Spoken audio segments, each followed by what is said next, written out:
Fala pessoal, hoje estou aqui mais uma vez para resolver mais uma questão aqui do livro Elemento de Máquina de Shigley. Hoje é a questão 5.25, tá? Eu trouxe essa questão da versão em inglês do livro, tá? Mas provavelmente eu vou estar respondendo também a versão dela em português, tá? No SI. Então o que acontece? Essa questão ela nos traz aqui. Eu tenho um eixo biapoiado aí, tá? Onde eu tenho duas engrenagens, uma engrenagem A e uma engrenagem C, e eu tenho ali duas forças aplicadas, né? Uma força aplicada em cada uma das engrenagens, tá? E aí a questão me diz ali, deixa eu colocar meu sinalizador aqui. Então a questão me diz que a força na engrenagem A aqui é de 300 libra-força, tá? Essa força na engrenagem A aqui. Esses apoios aqui, o apoio O e o apoio B aqui, né, são apoios simples, tá? O fator de segurança utilizado para esse projeto aqui foi de 3.5, ok? E o que a questão quer, na verdade, é que a gente determine o diâmetro aqui, né? O diâmetro mínimo necessário para esse conjunto operar sob essas condições, tá? E ele coloca para a gente aqui que o limite de escoamento, tá, desse material aí é de 60 kPSI. Ou seja, ele já me deu o limite de escoamento, ele me deu o fator de segurança, tá? E ele me informou aqui o valor dessa força FA aqui. E a gente agora vai ter que descobrir aí, né, fazer uma série de cálculos aí para poder descobrir qual o diâmetro mínimo, né, que eu preciso ter aqui para estar operando dentro dessas condições que foram colocadas aqui. Uma informação importante que a questão informa também é que essas forças aqui, essa força FA e essa força FC aqui, elas são paralelas ao plano YZ, tá? Ou seja, eu não vou ter componente dessas forças FA e FC aqui na direção X, tá? Eu só vou ter componente na direção Z e na direção Y, tá? Bom, então vamos lá. A primeira coisa que a gente vai fazer aqui é analisar essas forças que estão atuando aí em cada ponto específico do meu desenho aí, tá? Eu tenho um ponto O, tenho um ponto A, tenho um ponto B, tenho um ponto C. Então a gente vai ter que aplicar aí os nossos conhecimentos de resistência dos materiais para estar achando as reações aí, para estar calculando os esforços em cada ponto. Porém, primeiramente, eu preciso descobrir qual é aquela força que está agindo lá na engrenagem C, né? Eu sei que a força na engrenagem A aqui, essa força FA, é de 300 libra-força, mas eu não sei as componentes dela aqui. E também não sei as componentes aqui na engrenagem C, então a gente vai descobrir, tá? Bom, então, primeiramente, de cara, a gente já sabe que essa força FA e essa força FC aqui, elas vão ter componentes aqui, né, no eixo Y e no eixo Z. Então, eu vou desenhar as componentes aqui, colocando a nossa força A, que a gente já sabe, 300 libra-força. Então, essa força FA vai gerar uma componente no eixo Z ali, tá? Que eu vou chamar de FAZ, porque está no ponto A, na direção Z. E eu vou ter aqui também outra componente que é o FAY, né, que é a força ali no ponto A na direção Y. A mesma coisa para a FC. Então eu vou ter a FCY e eu vou ter a FCZ, tá? O tamanho que eu coloquei aí dessas indicações, dessas setas aí, tá? Não precisa levar em consideração, foi só para ficar mais organizado, né? Não encher muito ali um próximo do outro de letras, tá? Mas vamos lá. Então o que é que acontece aqui, né?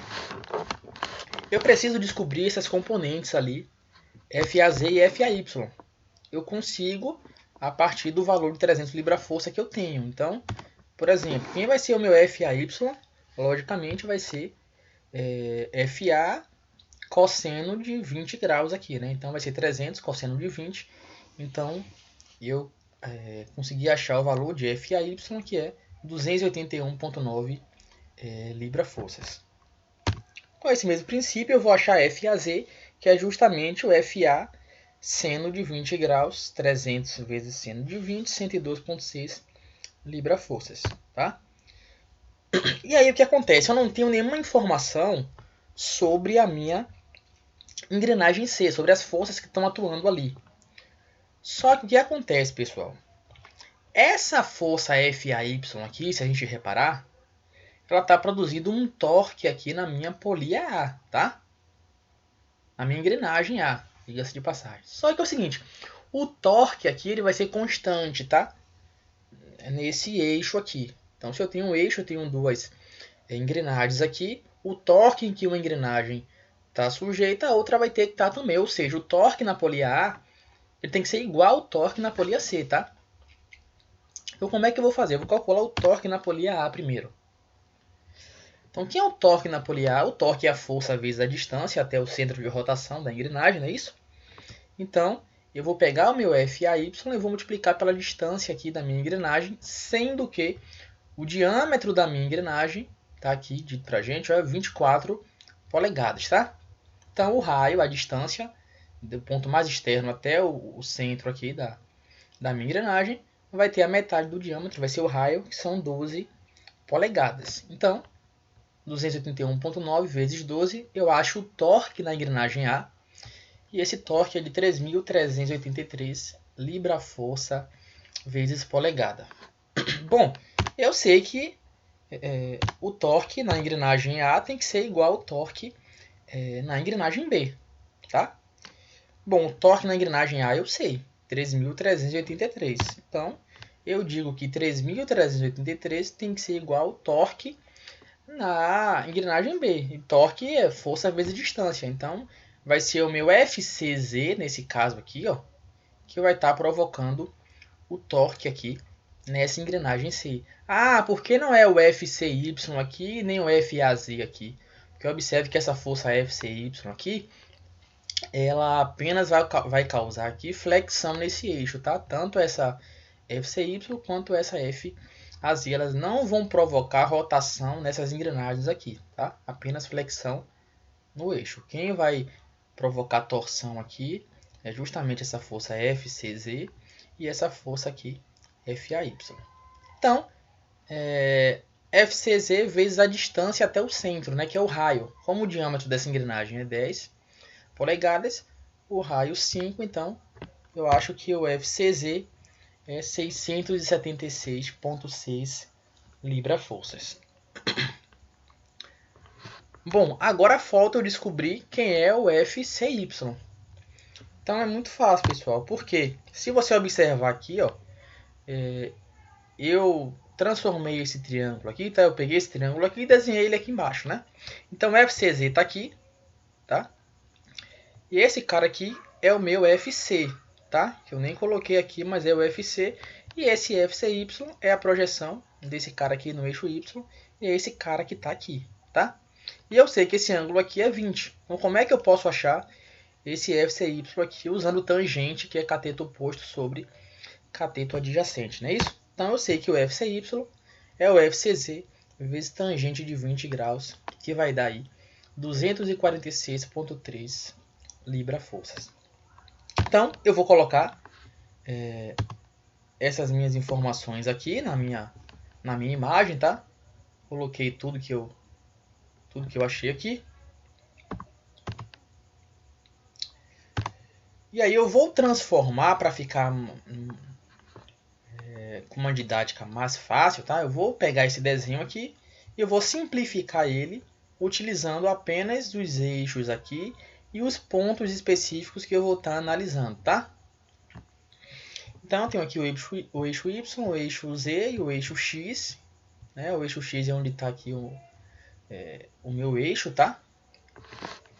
Meu eixo aqui do desenho, e eu vou ter aqui, né, o ponto A, o ponto B e o ponto C. O A ficou um pouquinho deslocado, mas aqui é o ponto A, aqui o ponto B e aqui o ponto C.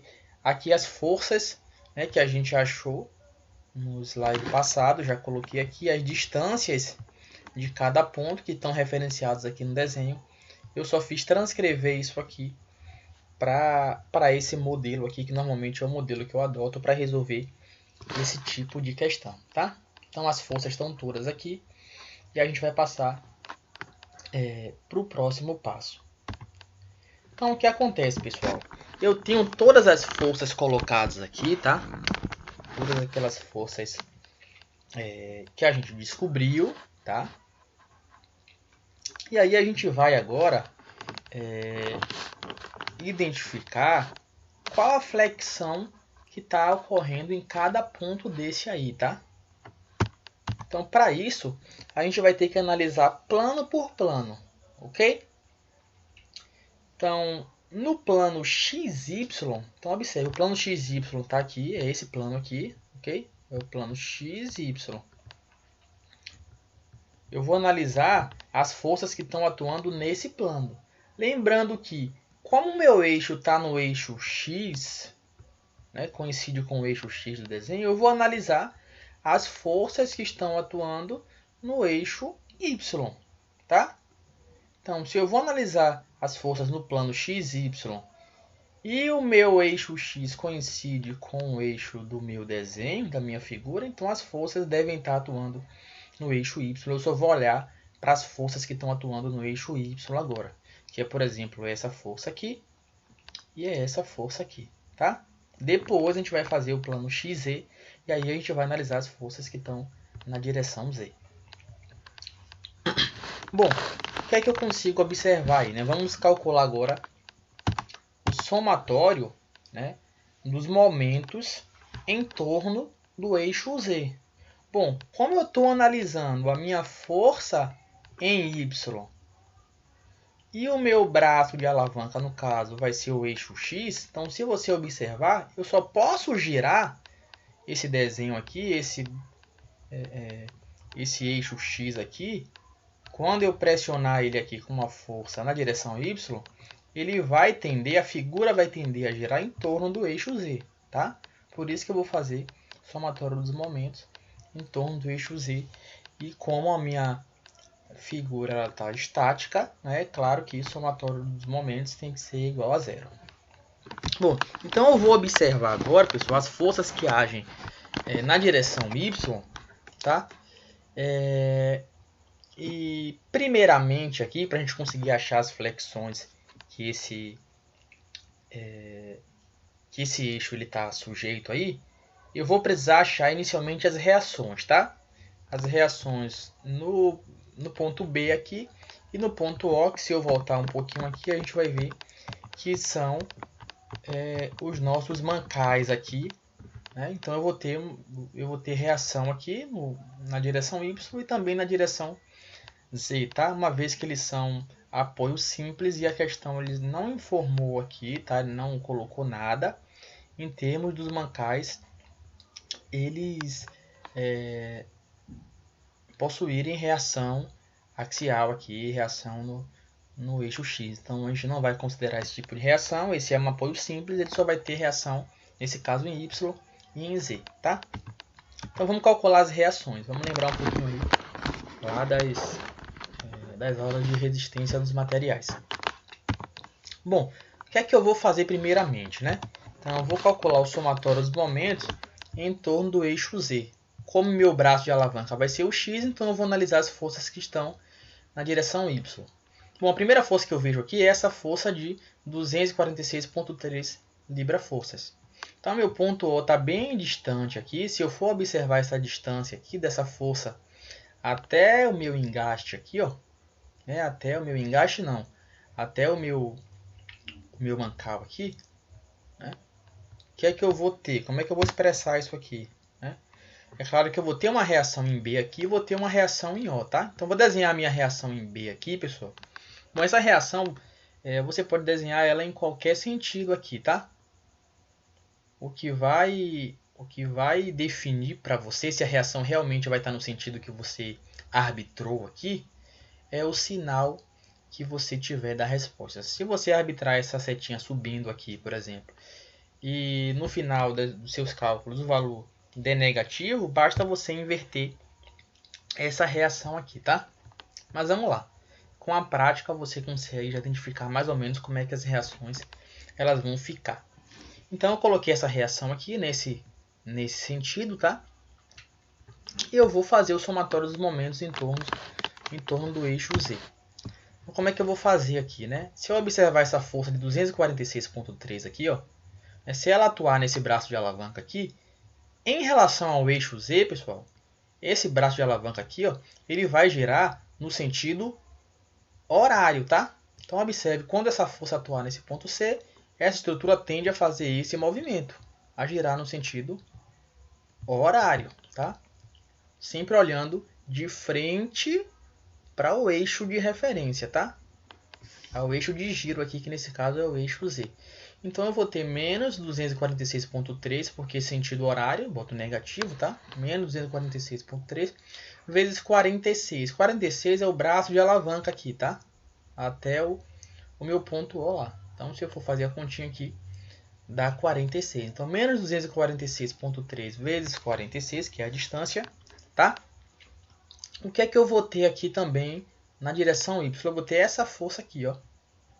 Só que agora, essa força aqui ela vai girar o meu braço aqui no sentido anti-horário. Então agora vai ser positivo, mais 281,9 vezes 20, que é essa distância aqui, é o braço de alavanca.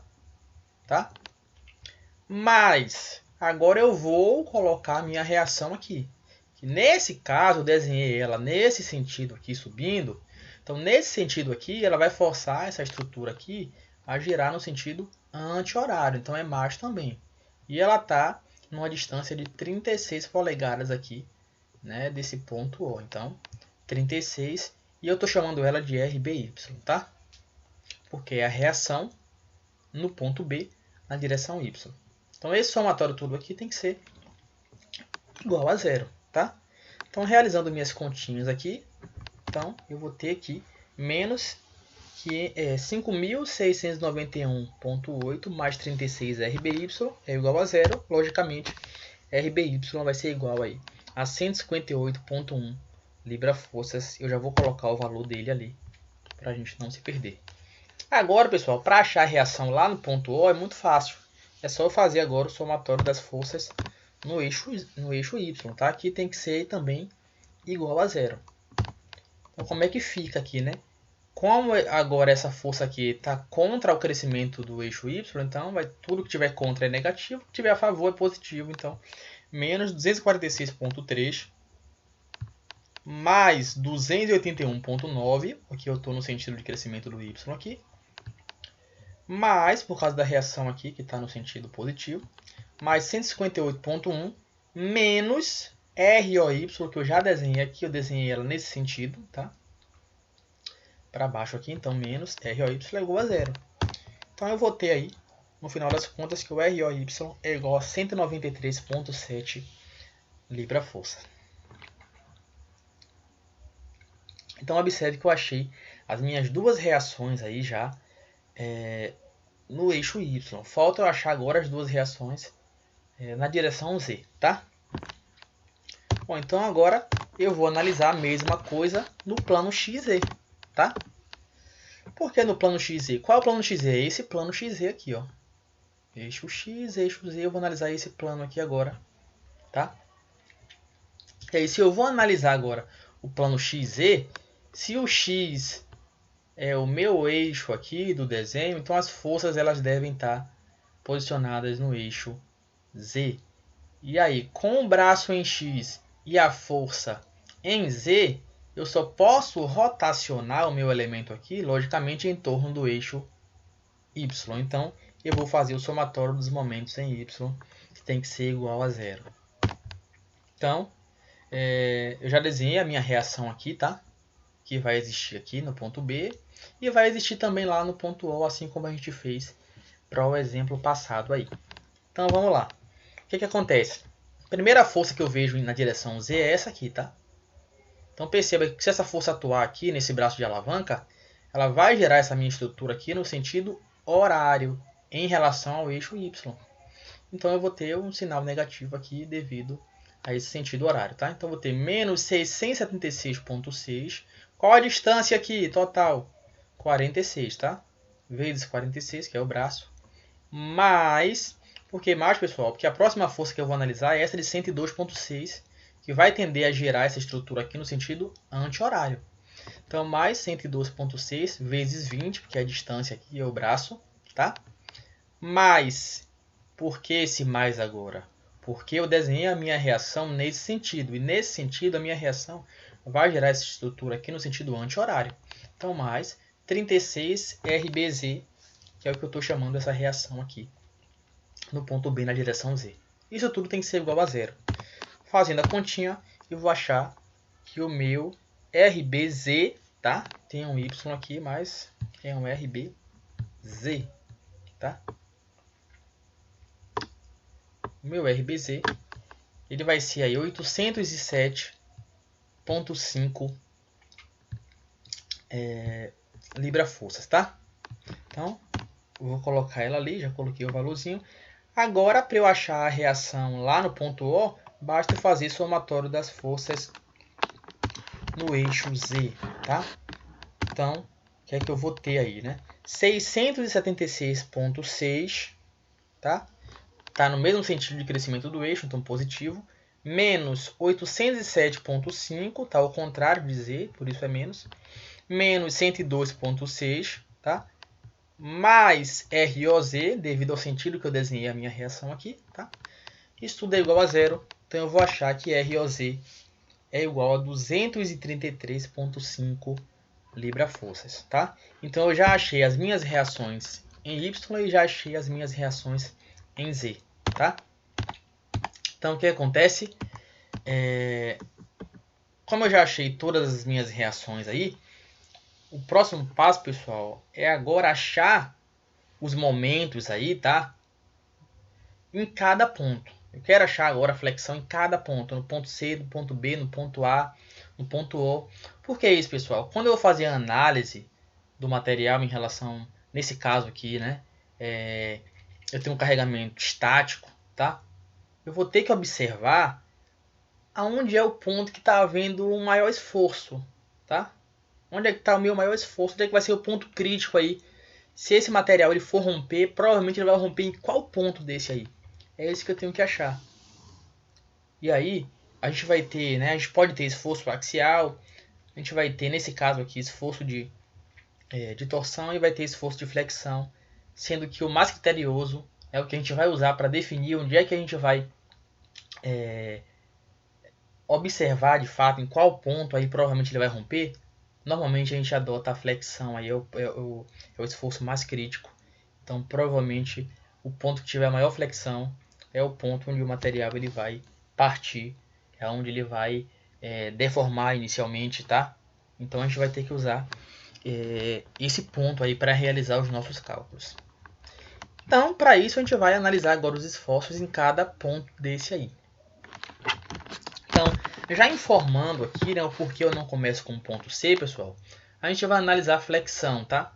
E observe que eu não tenho nenhuma força aqui agindo à frente do ponto C. Então, eu não vou ter braço de alavanca sendo feito aqui até o ponto C. Portanto, eu não vou ter nenhum tipo de flexão, nenhum momento gerado no ponto C. Então, o momento no ponto C aqui, ele vai ser zero, tá? Então, vamos começar pelo ponto B, tá? Então, primeiramente, eu vou observar aqui o plano XY, tá? Ou seja, o momento em torno do eixo Z. Então, no ponto B, o que é que eu vou ter aqui, né? Então, se eu estou trabalhando no plano XY, meu braço é o X, então as forças têm que estar na direção Y. Então, a primeira força aqui é essa de 246,3. Observe que a distância dela até o ponto B é de exatamente 10 polegadas. Então, perceba que a estrutura vai girar no sentido horário, portanto, menos 246,3 vezes 10 polegadas vai me dar um torque aí, um momento, tá? De 2.463 libra-força vezes polegada, tá? Isso no ponto B. Se eu for analisar no ponto A, o que acontece? Agora essa força de 246,3 aqui, ó, ela está uma distância maior, tá? Então ela está uma distância agora de 26 polegadas.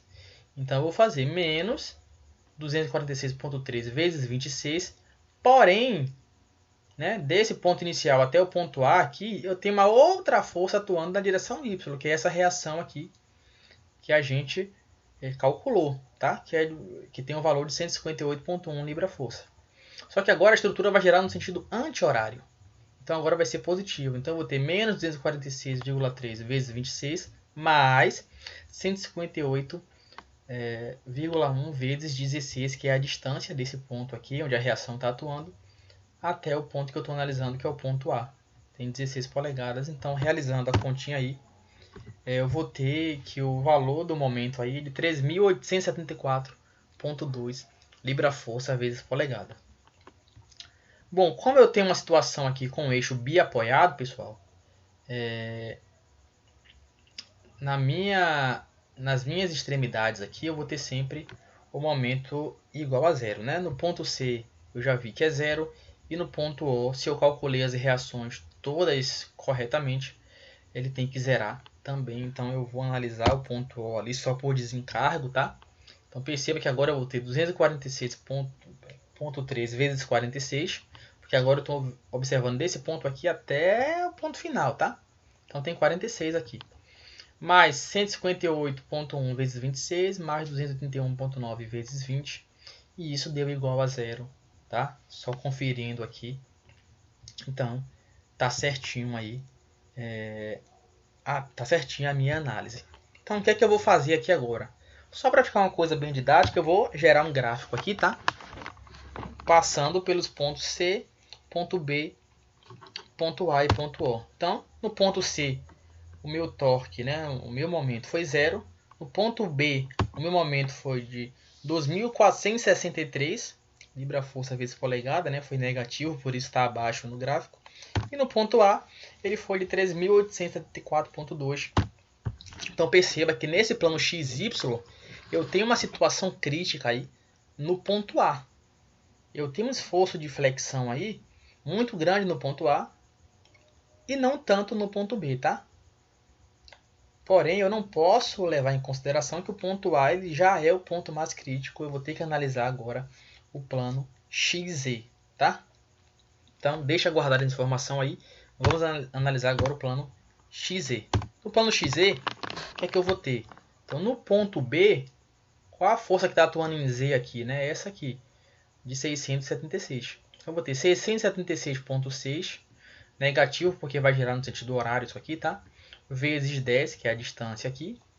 Então, eu vou ter aí 6.766 libra-força vezes polegada de momento no ponto B, tá? No ponto A, o que é que eu vou ter? 676,6 negativo, né? Vezes 26, que é a distância até o ponto A, mais 807, que é essa reação aqui, tá? 0,5 vezes 16, que é a distância aqui. Então eu vou ter um momento aí no ponto A de 4.671,6 libra-força vezes polegada. E só por desencargo no ponto O, esse momento ele vai ser igual a zero, tá? Então, vou fazer também o meu gráfico aqui da mesma forma que eu fiz para o plano XY. Então, no ponto C o momento é zero. No ponto B o meu momento é de 6.766 libra-força vezes polegada. No ponto A ele é de 4.671,6 libra-força vezes polegada. No ponto O ele é igual a zero. Então observe que nesse plano XZ eu já tive uma inversão da situação aqui, né? Agora eu tenho uma flexão maior no ponto B do que no ponto A. Então, pessoal, o que é que eu preciso fazer, né, para essa situação aí?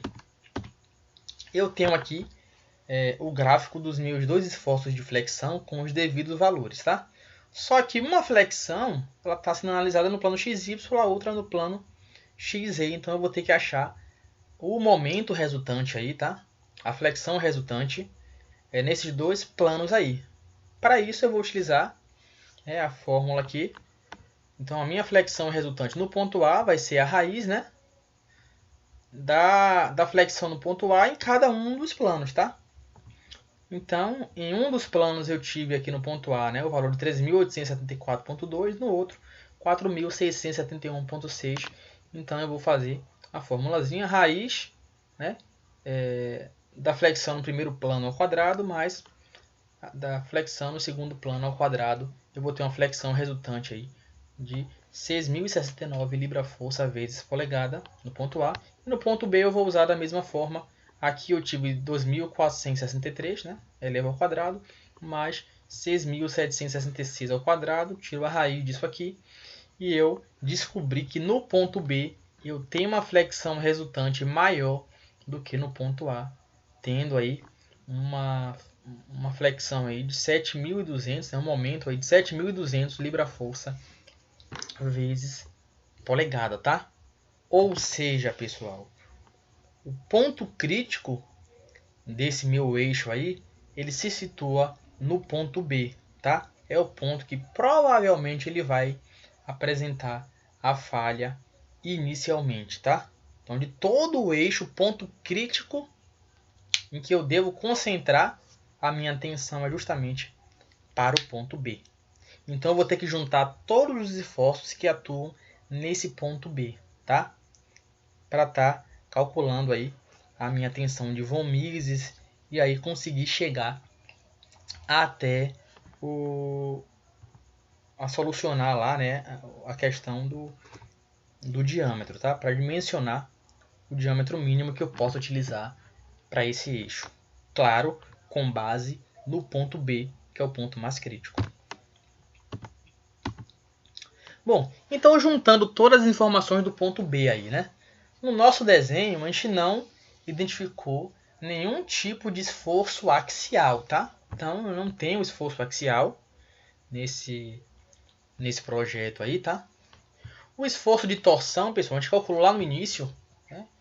Que é basicamente o nosso torque, tá? E o torque que a gente achou, inclusive, ele atua no ponto B, tá? Deixa eu voltar um pouquinho. Ele atua assim no ponto B. Se a gente observar o nosso desenho, eu tenho o ponto B aqui entre, né, o ponto A e o ponto C. O torque aqui nessa região a gente sabe que é de 3.383 libra-força vezes polegada. Então, no ponto B, o torque atuante é justamente o torque que tem esse valor aqui de 3.383 libra-força vezes polegada. Então, pessoal, esse é o esforço de torção, tá? E o esforço de flexão que a gente acabou de calcular, né? No ponto B é justamente 7.200 libra-força vezes polegada. Daí, pessoal, eu vou calcular as minhas tensões, tá? Então eu achei o esforço axial, na verdade eu não achei, que não tem, ele é zero, tá? O esforço de torção, 3.333 libra-força vezes polegada. E o esforço de flexão, 7.200 libra-força vezes polegada. Agora eu vou calcular as respectivas tensões. Então a tensão axial, logicamente, não tem, é zero. A tensão de torção, eu vou usar aquela fórmula clássica lá da resistência dos materiais, assim como também para flexão. Então, como é que eu calculo a tensão de torção, né? É o momento vezes o raio dividido pelo momento de inércia, aqui nesse caso polar. Então vai ser π sobre 2 vezes r à quarta, tá? Então eu vou simplificar esse r à quarta com esse r aqui. Vai ficar só um r ao cubo, tá? Esse 2 eu vou passar para cima multiplicando. Aí o π vai continuar aqui. Então eu vou ter aqui 3.383 vezes 2 dividido por π r ao cubo, né? Então eu vou dividir. Deixa eu sinalizando aqui, né? Foi que eu fiz aqui. Então eu cortei esse cara aqui. Ficou um 3 com esse cara aqui. Esse 2 eu subi, né? Então ficou aqui essa expressão, tá? Então aqui eu dividi esse cara. Multipliquei por 2, dividi por π. Então ficou aqui 2.153,7 dividido por r ao cubo libra-força vezes polegada, tá? Não esquece da unidade para a gente conseguir achar tudo certinho lá no final. Então perceba que eu não achei o valor né, em si da minha tensão. Perceba que tá tudo, vai ter que estar tudo em função do raio aqui, pessoal, porque é justamente o que a gente quer descobrir, tá? A gente não sabe isso aqui, a gente quer descobrir o diâmetro, tá? Aqui é a mesma coisa, né? Então eu vou ter aqui o torque vezes o raio dividido pelo momento de inércia aqui, tá? Então nesse caso, π sobre 4 r a quarta de novo, pessoal. Eu, né, simplifiquei aqui, ficou ao cubo aqui. O 4 eu joguei lá para cima. Então ficou o momento vezes 4 dividido por π r ao cubo. Multiplicando isso aqui dividindo por π, deu 9.167,3 r ao cubo libra-força vezes polegada. Esse aqui é a representação da minha tensão de flexão, tá? Bom, sabendo disso, pessoal, agora fica bem mais simples, né? Por quê? O meu esforço axial eu não tenho, né? Então, o meu esforço de torção foi esse aqui, né? A gente já calculou no slide passado. O meu esforço de flexão está aqui, tá? Então, eu vou calcular agora o meu sigma x e o meu tal xy que a gente vai utilizar lá para o cálculo da tensão de von Mises, tá? Então, o sigma x ele é sempre as tensões normais aí, né? Que é a minha tensão axial e a minha tensão de flexão. A minha tensão axial é 0, né? Eu não tenho a tensão axial. Então, meu sigma x vai ser basicamente o valor da minha tensão de flexão, tá? E o tal xy, pessoal, ele vai ser justamente o valor da minha torção, tá? Uma vez que eu já sei o meu sigma x e eu já sei o meu tal xy, eu vou utilizar a fórmula da tensão de von Mises aqui, tá? Então, eu tenho que é a raiz quadrada do sigma x ao quadrado mais 3 tal xy ao quadrado. Então, o meu sigma x é esse aqui, eu elevo ele ao quadrado, mais 3 vezes o meu tal xy ao quadrado, tá? Então, elevando os dois termos ao quadrado aqui, né? Eu vou obter essa expressão aqui, tá? Esse número aqui dividido por r a sexta, mais aqui, né? Claro, elevando esse número ao quadrado primeiro, né? Elevando esses dois termos ao quadrado aqui, depois multiplicando esse resultado por 3 aqui, eu vou ter esse valor aqui sobre r a sexta, tá? Como eu tenho a mesma base aqui, pessoal, eu vou somar os dois numeradores aqui, eu vou cair nesse resultado simplificado aqui. Então, eu vou tirar a raiz desse número aqui. Então, vou tirar a raiz do de cima, tirar a raiz do de baixo aqui, né? Eu vou cortar, vai ficar 3, só o cubo. Então, eu tenho que a tensão de von Mises vai ser 9.897,2 dividido por r ao cubo. Simplifiquei bastante aqui a minha tensão de von Mises. Bom, agora tá fácil, pessoal. Porque a gente sabe que o meu fator de segurança ele vai ser o limite de escoamento, tá?